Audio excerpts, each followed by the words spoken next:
एक बार एक दूर देश में राजा और रानी के घर एक सुंदर लड़की का जन्म हुआ। समारोह में देश विदेश से परियों को आमंत्रित किया गया था।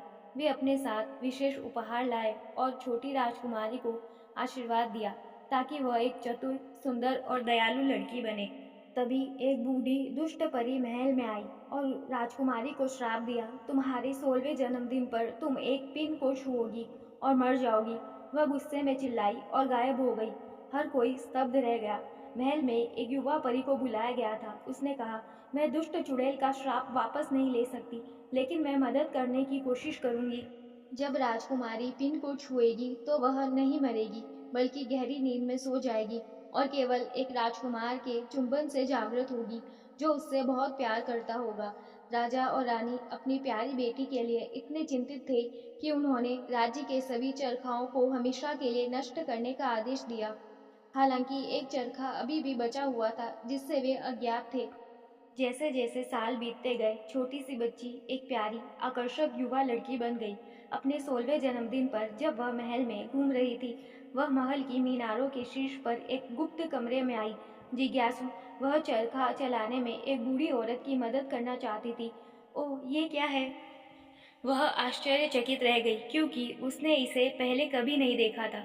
उसने महिला से विनती की, कृपया मुझे भी यह कोशिश करने दे। लेकिन जैसे ही उसने सुई को छुआ, वह जमीन पर गिर पड़ी। चुड़ैल का जादू सच होता नजर आ रहा था।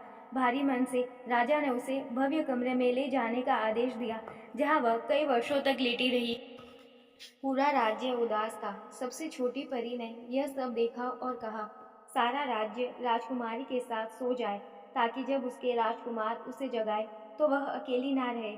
जिस क्षण उसने यह सब कहा, राज्य के सभी लोग और जानवर जहाँ थे वहीं सो गए। सब कुछ रुक गया। जैसे जैसे साल बीतते गए, महल के चारों ओर घना जंगल बढ़ता गया और राज्य छिपा हुआ था। ठीक 100 साल बाद एक सुंदर राजकुमार जंगल से गुजर रहा था और उसने अजीब राज्य की खोज की। इसकी खोज करते हुए वह स्लीपिंग ब्यूटी को गहरी नींद में पड़ा हुआ देखकर आश्चर्यचकित रह गया और तुरंत उसके साथ प्यार में पड़ गया। मैं जानना चाहता हूँ कि यह कौन है। वह कितनी कोमल और शांत दिखती है, उसने कहा। वह नीचे झुक गया और उसे चूमा। तुरंत जादू हटा दिया गया। राजकुमारी और सभी लोग जाग गए। चारों तरफ खुशी और जश्न का माहौल था। राजकुमार और राजकुमारी की जल्द ही शादी हो गई और वे हमेशा के लिए खुशी से रहने लगे।